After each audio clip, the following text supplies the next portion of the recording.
everyone. Today we will discuss about the poem lines composed a few miles above Tintern Abbey on revisiting the banks of the Wey during a tour July 13, 1798. I am Rajni Veena, Assistant Professor, Government College Rawatwata. Welcomes you in my YouTube channel, English tutorial. Let's start the poem. This is fourth stanza. What then I was, कि मैं paint नहीं कर सकता, मैं बता नहीं सकता कि मैं उस समय क्या फील कर रहा था, या फिर मैंने जो नेचर में अनुभव किया था मेरे बचपन के दिनों में, तब मैं उसको बता नहीं सकता हूँ. The sounding cataract haunted me like a passion. और जो झरना है वो मुझे हॉन्ट कर रहा है, डरा रहा है एक स्ट्रॉन्ग पैशन की तरह. नेचर के जो सीन्स है वो मेरे अंदर एक स्ट्रॉन्ग पैशन बन के रह चुके थे. The tall rock, the mountain, the deep, the gloomy wood, their colours and their forms were then to me an appetite, a feeling and a love. जब मैं पहले यहाँ पर आया था 23 की एज में, तब मैं मेरे अंदर ये जो प्रकृति के अंदर रहने का जो आनंद था वो बहुत तीव्र था. उनके अंदर वैसी पवित्रता नहीं थी, उसमें अशांति मिली हुई थी. तो पोइट कहता है कि इन लंबी चट्टानों के बीच, पर्वतों के बीच, गहरे घने जंगलों के बीच में, their colours and their forms, उनके जो कलर थे, उनका जो फॉर्म था, वो मेरे अंदर एक भूख थी उन सब की. केवल मैं उनको एंजॉय तो करना चाहता था, लेकिन एक मैच्योरिटी नहीं थी मेरे अंदर इन सब के प्रति. ए फीलिंग, एक भावना और एक प्रेम, that had no need of a remoter charm. उस फीलिंग थी और प्रेम भी था प्रकृति के प्रति, बट एक आकर्षण की ज़रूरत नहीं थी मेरे अंदर, कि मैं जो मेरे अंदर जो मैं उन चीज़ों को देख रहा हूँ वो उनको मैं अपने शब्दों में लिख सकूँ. बाय थॉट सप्लाइड, जो मेरे थॉट है वो सप्लाई कर सकते थे. Not any interest unborrowed from the eye. मैंने उन जो सीन्स थे उनको बोरो नहीं किया, मतलब उनको शब्दों में प्रकट नहीं किया. दैट टाइम इज़ पास्ट, लेकिन अब समय गुजर चुका है. अब मैं वो पहले वाला नहीं हूँ, मतलब अब मैं मैच्योर हो चुका हूँ.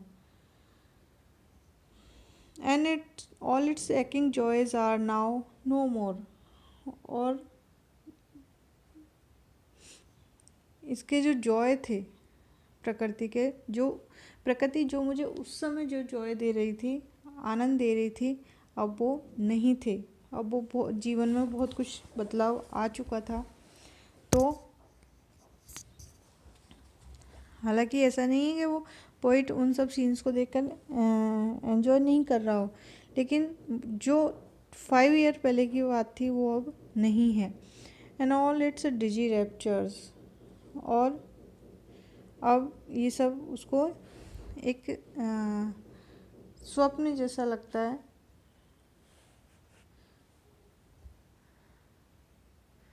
नॉट फॉर दिस फेंट आई और nor mourn nor मरवर.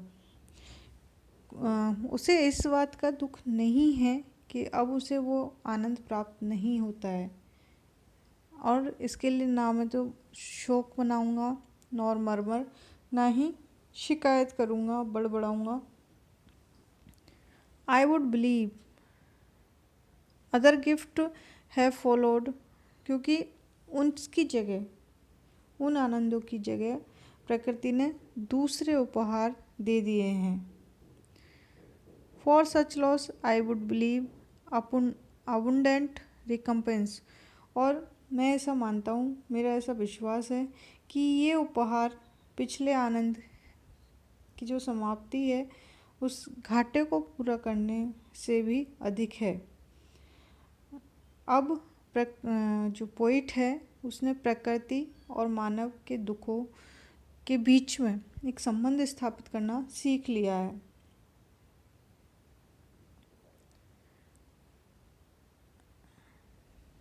For I have learned to look on nature, अब मैं प्रकृति को देखना सीख गया हूँ। Not as in the hour of thoughtless youth, जैसे पहले मैं उन थॉटलेस यूथ में, जब मैं थॉटलेस था, इन सीन्स को मैं केवल बिना सोचे समझे एंजॉय करता था। अब मानव के दुखों को, हर चीज़ का पोइट को ज्ञान हो चुका है, तो वो उसे डराने की बजाय उसके जो फीलिंग्स है उनको और पवित्र बनाता है। But hearing often time the still sad music of humanity, और मैं अभी भी कभी कभी उस सैड म्यूजिक को सुनता हूँ, ह्यूमैनिटी के, उस मानवता के। Nor harsh nor grating,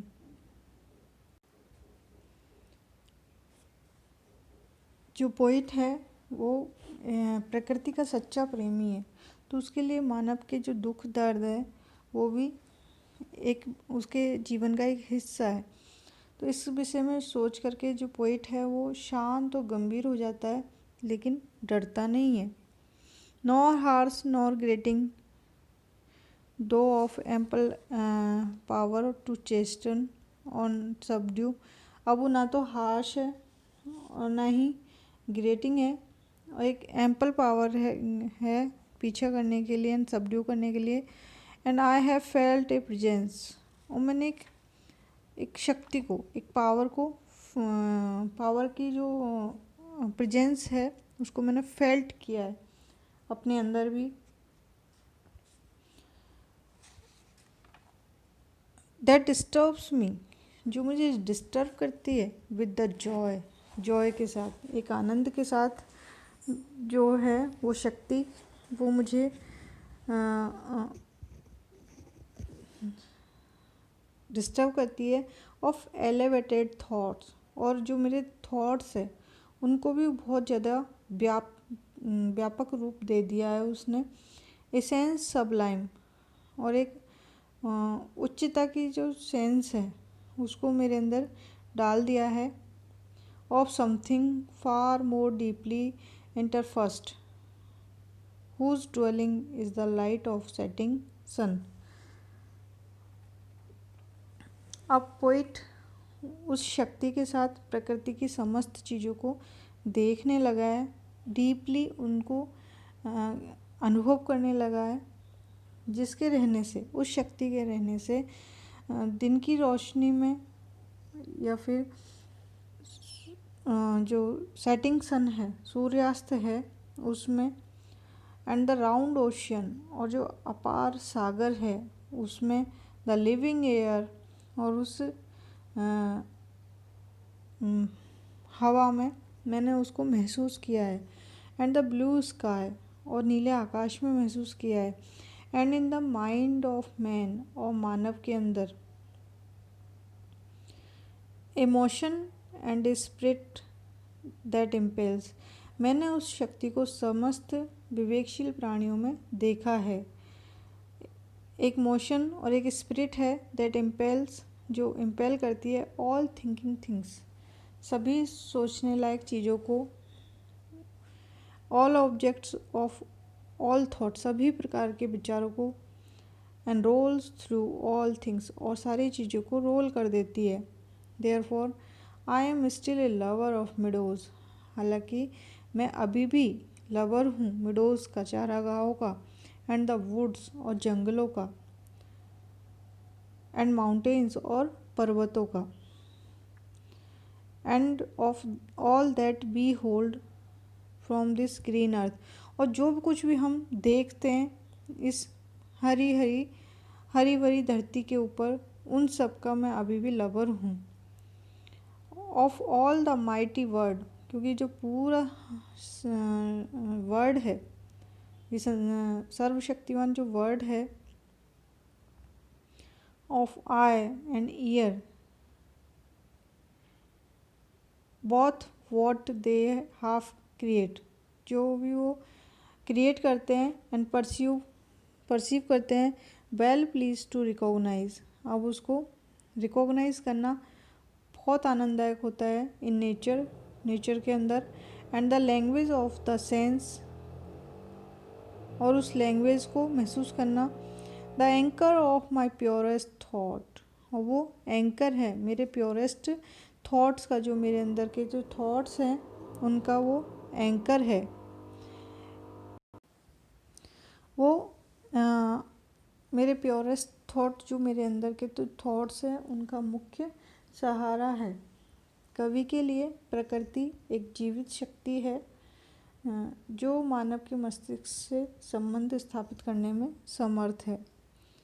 the nurse, वो मेरे लिए नर्स का काम करती है, गाइड का काम करती है, and guardian of my heart, वो मेरे हार्ट का गार्जियन भी है, एंड सोल, और आत्मा भी है, ऑफ ऑल मॉरल बींग्स, सभी जीवित वस्तुओं के लिए। इस प्रकार से जो पोइट है वो प्रकृति है, वो पोइट की नैतिक गाइड है, मित्र बन जाती है, और उसको एक उच्च विचारों की प्रेरणा प्रदान करती है। मतलब पोइट नेचर ही है जो उसको उसकी इंद्रियों पर प्रभाव डालती है और उसको पवित्रतम विचारों को उसके माइंड के अंदर सेट करती है और उसके लिए एक पथ प्रदर्शक का काम करती है। Thank you so much for watching this video. Next time अगले वीडियो में पढ़ेंगे।